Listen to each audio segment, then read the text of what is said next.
Thank you, Mr. Speaker. I rise in the House today to speak on Private Member's Bill C-228, an act to amend the Fisheries Act. First, I'd like to commend the member from Port Moody Coquitlam for having his bill debated at second reading. I know how tirelessly he has campaigned and worked on this effort. I know how much work it goes into getting these bills to the floor of this House, and I'd just like to recognize your efforts. Secondly, I'd like to acknowledge the natural beauty of the rivers and lakes in my riding of Caribou Prince George that are chock full of some of the finest fish on the West Coast. From salmon to trout to char, Arctic grayling, Dolly Varden, Rocky Mountain whitefish, and even lingcod. We have it all in the Caribou, Mr. Speaker. Fisheries are an important economic driver in the northern regions of our country, but they are struggling. A recent article in the Prince Rupert Northern View spoke of salmon being caught in Prince Rupert and shipped to Vancouver or China to be processed. The demand for same-day catch or fresh to plate is high. Demand for Canadian products is always good, Mr. Speaker. While this is a good opportunity for Canadian producers and our Canadian economy, it does mean that it is putting jobs at risk. Bill C-228 would ban fanfish aquaculture in Pacific waters unless it is carried out in a closed containment facility.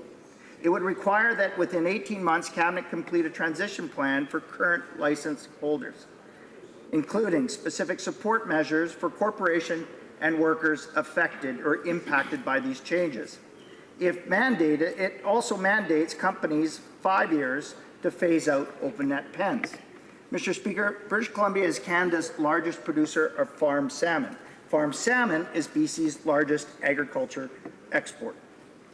Wild and farm salmon industries provide important economic activity for the province and in communities where families depend on the fishing industry to put food on their tables.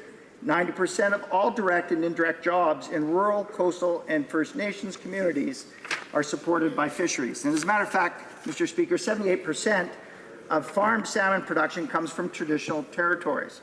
19 First Nations have joint ventures and partnership agreements in place with salmon producers.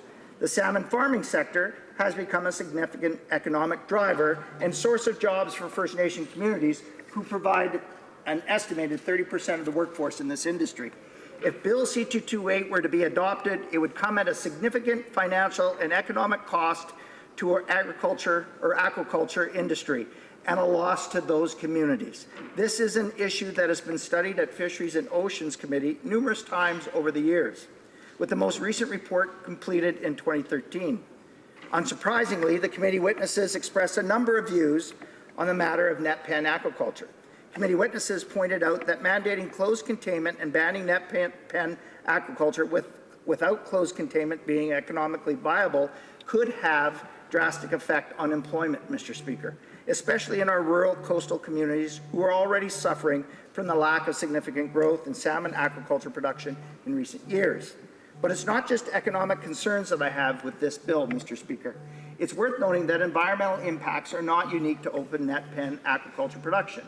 Closed containment aquaculture carries its own set of environmental impacts, which, given the state of the industry, have been and are not well studied. The carbon footprint generated by a closed containment facility, drawing in electricity, pumping in water, filtering waste, among other actions, Mr. Speaker, is hugely significant. Growing British Columbia's production of salmon in closed containment facilities at the current stocking density would require 4.16 billion litres of water just to fill the tanks. That's roughly equal to the approximate water used by 135 million people, Mr. Speaker.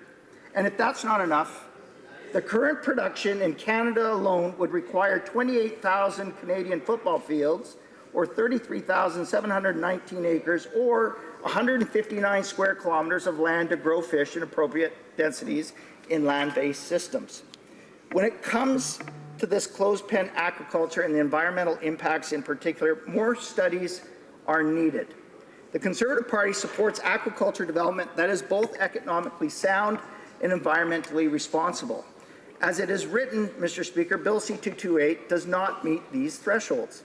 In fact, it was the previous government under Stephen Harper that put in place stringent regulations to protect Canada's aquatic species, both farmed and wild, from disease. We worked with our provincial partners and we developed some of the most stringent regulations in this industry.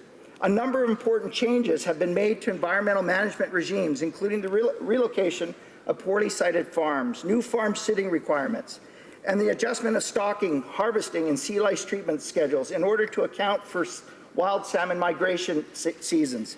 We made significant investments, which included more than $465 million per year on salmon alone, Mr. Speaker, of which $20 million was directly related to activities to support sustainable management of sockeye, such as fishery science, protection of fisheries habitat, salmon enhancement, and catch and monitoring enforcement.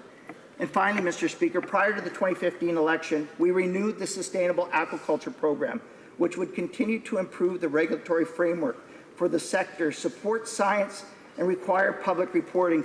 Mr. Speaker, Abbotsford on the West Coast, Abbotsford has one of the most state-of-the-art health facility centers. It is called the Animal Health Center. It's located in Abbotsford. It is the state-of-the-art. It's one of only 3 in North America. It is probably the only institution in North America with 2 American College of Veterinary Pathology board-certified veterinarian pathologists that work exclusively with fish. That's on the West Coast, Mr. Speaker, and it's in Abbotsford.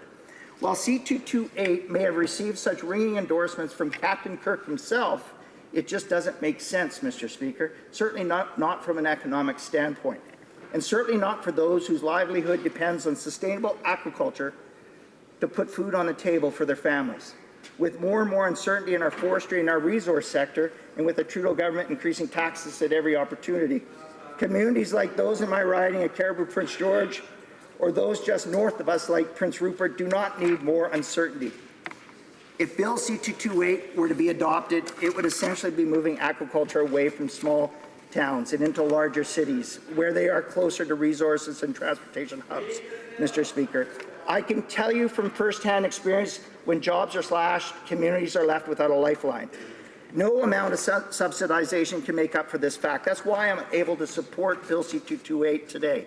Mr. Speaker, it is the aquaculture industry that supports 4,900 jobs, direct full-time jobs in this vast country, with salaries paid out to the tune of $106.2 million in salaries and wages each year, 30% higher than other industries, Mr. Speaker. If you want to include indirect jobs in that figure, you can add another 9,600. It contributes $500 million to the BC economy alone. Bill C-228 would have a direct and immediate impact on our rural coastal communities.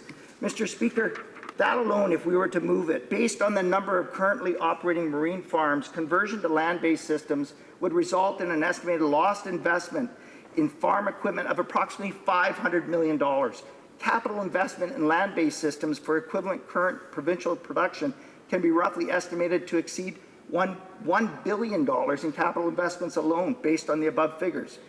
Siting facilities close to urban centres would increase this estimate significantly. We know the price of real estate in the Lower Mainland is amongst the highest in Canada. We're not quite sure where we're going to see the amount of land needed to move these facilities. Mr. Speaker, Bill C-228 would put full-time, well-paying jobs in jeopardy. During a time when we are faced with economic uncertainty and layoffs in many sectors across this country, I'm not saying there aren't benefits to closed-pen aquaculture, Mr. Speaker. What I am saying, there needs to be more studies conducted in terms of the impact of closed containment aquaculture on our coastal communities, those coastal communities that need these jobs the most. Unilaterally banning fanfish aquaculture, unless it's carried out in closed containment, is not the answer, Mr. Speaker. And until that practice can be carried out in an economically and environmentally sound manner, I will be unable to support this bill. With that, Mr. Speaker, I do again want to commend our honourable colleague for putting forth this bill and the work that he has done on this. Unfortunately, it has just missed the mark. Thank you, Mr. Speaker.